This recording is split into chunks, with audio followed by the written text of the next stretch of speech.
Allah itu mensifati nabinya. Nabi Muhammad itu siapa? Nabi yang makan dan jalan-jalan di pasar. Tapi setelah kita kaji, ternyata ini adalah sifatul basyariyah yang tunafi al-uluhiyah. Itu cara Nabi melawan dirinya tidak dipertuhankan. Sehingga ini keren sekali. Jadi keren itu adalah ngikuti sudut pandang. Saya pernah ketemu kiai itu khusyuk sekali. Satu hari itu sholat sunat dilakukan semua. Dia sering puasa dalail. Puasa terus kecuali yang diharamkan puasa. Terus dia itu entah bermimpi entah apa cerita pokoknya merasa solehnya itu kalah jauh sama saya. Terus sowan saya, Gus saya ini semua ibadah sudah saya lakukan tapi insting saya, perasaan saya kalah jauh soleh dengan jenengan. Padahal jenengan itu ya jarang sholat sunat, jarang puasa sunat. Terus saya tanya, kamu ingin dijawab jujur apa ingin dijawab pura-pura? Terus dia bilang, dijawab jujur. Itu kalau orang soleh kayak kamu semua itu tidak ada yang masuk Islam. Karena dikira Islam itu mewajibkan puasa setahun. Juga dianggap Islam itu mewajibkan sholat qobliyah, ba'diyah sampai orang itu capek. Tapi kalau orang melihat saya, kiai ngopi-ngopi, terus kadang-kadang ya jagungan Pak Fatul Wahid. Terus gak jelas lah pokoknya, gak jelas pokoknya. Ya kayak pak orang Islam di Indonesia itu kan senangnya ngopi-ngopi, kongkoi-kongkoi, apalagi kalau sedang takut istri kan tidak pernah pulang gitu.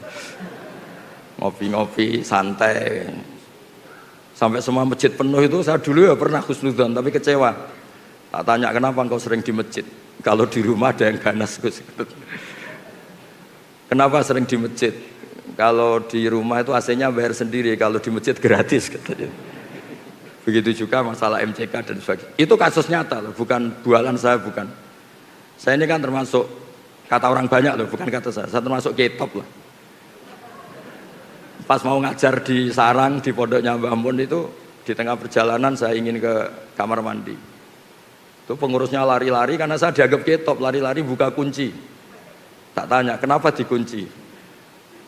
Orang kampung sini Gus, itu kalau kebelet mau ke kamar mandi itu dari rumah lari ke sini. Karena kamar mandinya lebih apa? Baik, lebih bersih. Terus kalau di rumah itu AC kipas angin bayar, makanya ke masjid karena tidak usah apa? Bayar. Oh, tak kira yang sering ke masjid itu iktikaf pondok, Gus, sudah ada hubungannya itu.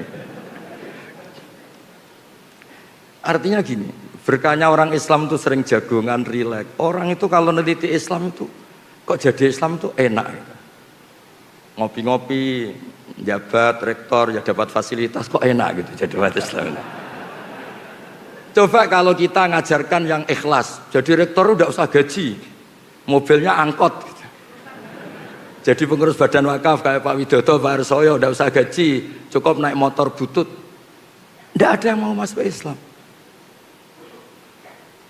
Intinya kalau Islam terwakili kesolehan Anda yang berlebihan itu tidak ada yang mau Islam. Jadi soleh kayak Anda itu bahaya menurut agama. Terus dia itu tertawa-tawa. Kayaknya jenengan bener Gus. Ya enggak. Tapi soleh Anda teruskan saja karena biasa khusyuk. Kalau kamu kayak saya enggak bisa. Desainnya sudah apa beda katanya.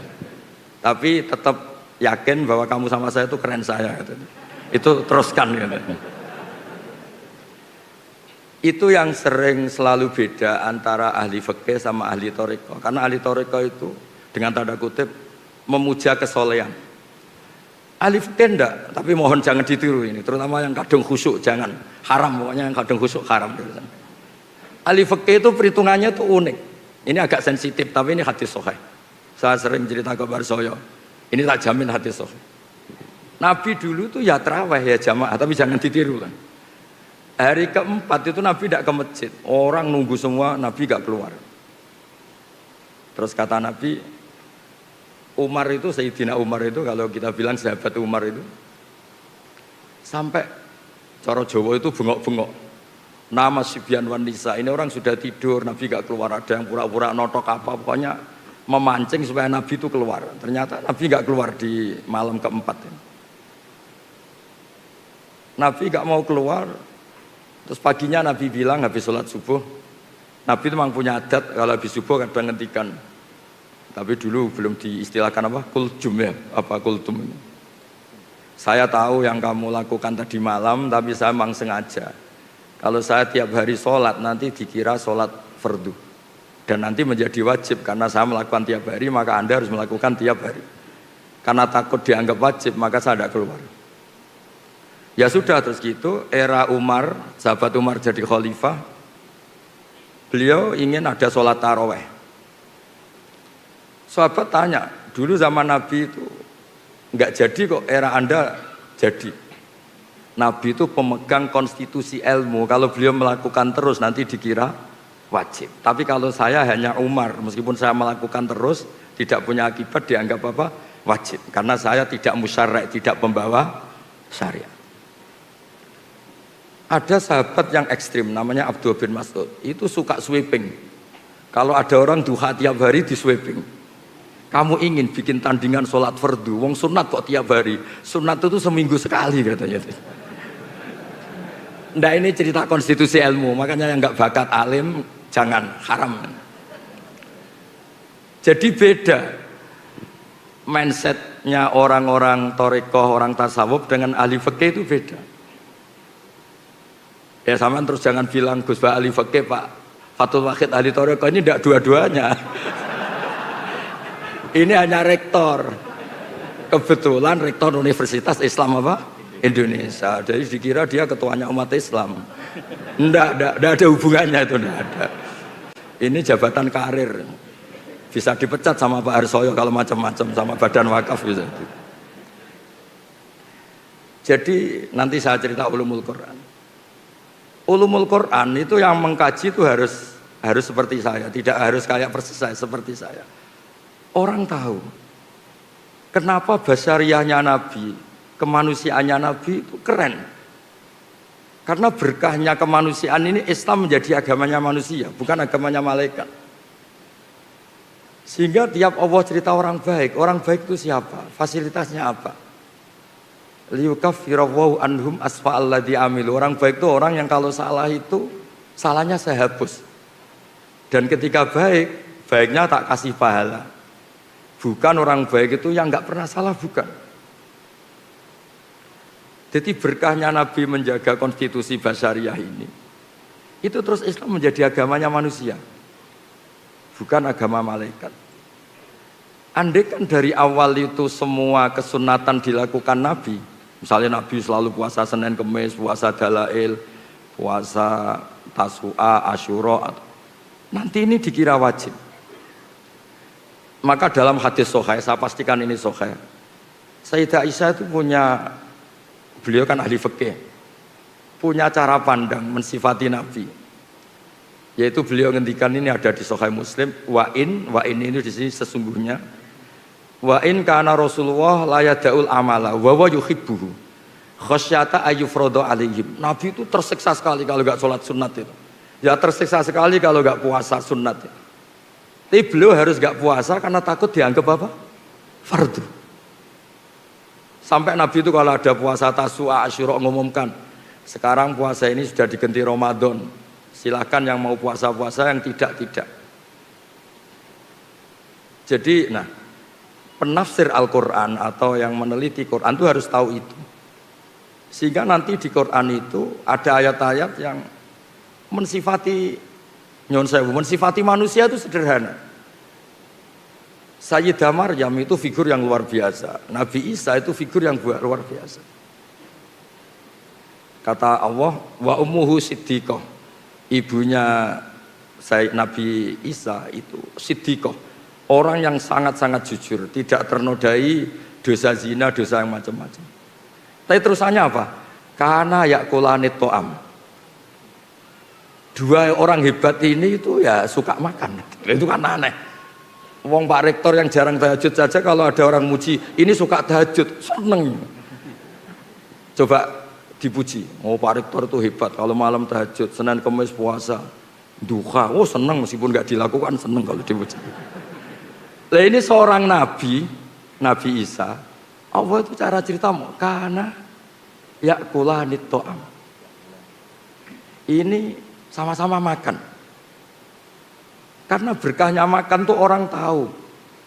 Rektor nggak makan itu nggak hidup. Presiden Amerika nggak makan nggak hidup. Semua orang top di dunia kalau nggak makan tuh nggak hidup. Ternyata manusia itu selemah itu. Kita yang katanya profesor, kita yang katanya kiai besar, ternyata untuk kita hidup hanya butuh kangkung, mungkin butuh jadah, butuh gudeg. Terus kerennya di mana? Orang yang hidupnya ta'aluk sama benda-benda yang mati.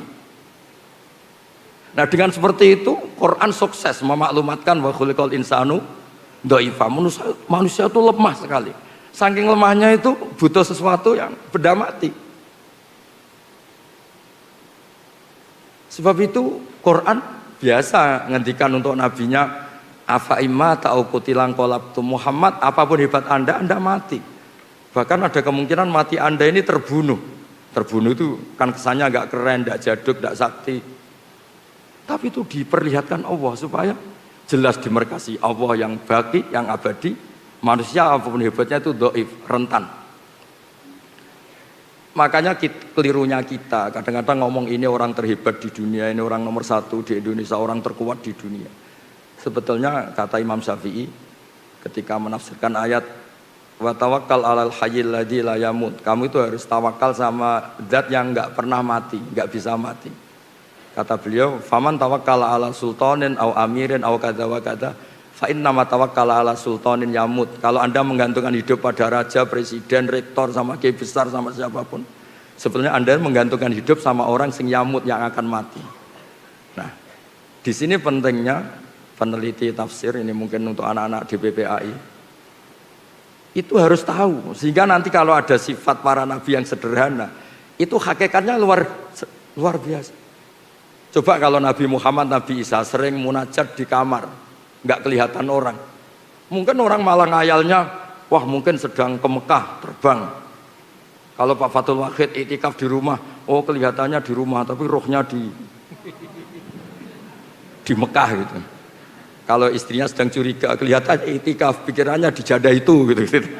Ya terserah, sedang baik apa enggak. Apapun itu ibadah itu punya sisi melahirkan banyak mitos. Sehingga kata ulama-ulama ibadah itu ada mahdoh kayak sholat. Kenapa sholat itu disunatkan jamaah? Ada yang bilang fardu. Karena biar konstitusi sholat ini tetap terbaca sebagai ibadah. Tapi kalau sholat itu sering tidak kelihatan, itu bahaya karena nanti melahirkan banyak mitos. Sehingga seorang nabi itu harus selalu menunjukkan al-a'rad al-basyariyah, sisi manusia. Karena dengan cara itu Nabi tidak dipertuhankan. Itu sirinya, rahasianya kenapa Allah mensifati Nabi wa ma arsalna qablaka minal mursalin illa innahum la yaquluna ta'ama wa yamshuna fil aswaq. Ketika mensifati Isa dan Maryam, Allah ngendikan kana yaqulanit ta'am. Jadi mohon Bu Rektor ini nanti kalau di rumah jangan bilang Bapak ini Rektor UI, Bapak tukang makan. Bapak tukang apa? Makan. Jalan-jalan di pasar. Jadi saya mohon ini sebagai bentuk apresiasi saya karena dulu ketika Prof Zaini itu menerjemah, ya beliau dulu itu seniornya Pak Kures di Al-Azhar. Terus ketemu saya bilang, saya ini mulai kecil nekuni fikih, ngaji sama Mbah Maimun sama bapak saya, sehingga saya lebih ke konstitusi fikih. Saya ulang lagi ya. Jadi kesalehan yang dibawa orang-orang toreko atau orang tasawuf itu baik, tapi ini nggak bisa jadi konstitusi, karena kalau jadi konstitusi